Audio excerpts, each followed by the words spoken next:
Okay, so with the advent of virtual reality and augmented reality, we're really seeing a really kind of transformative moment in storytelling. Primarily just because video has always been a linear experience. You know, I sit there, I watch it, and it unfolds in a very kind of linear format. VR is an immersive world in which I put on this headset, and then I literally can look around and see. And those worlds can be created in two ways. One, in a digital way, that they're created in game engines and things like that kind of create a virtual kind of experience that's not real.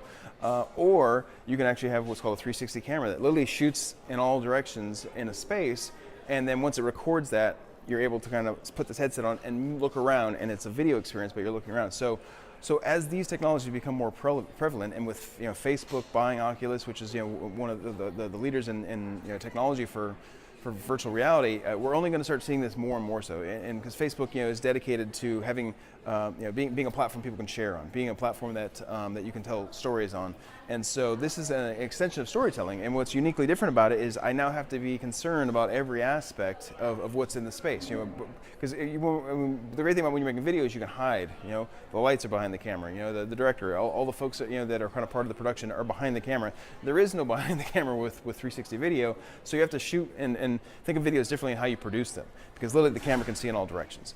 And so what that's going to do, I think, is really kind of create a new generation of storytellers that think in this kind of three-dimensional way, because we've always thought about the frame, and the director's job was to tell them where to point the camera. That was one of the primary functions of a director, is where we're going to point the camera and tell the story and guide someone through. And so now you're relinquishing a lot of that control, because now the person can decide which way they want to look.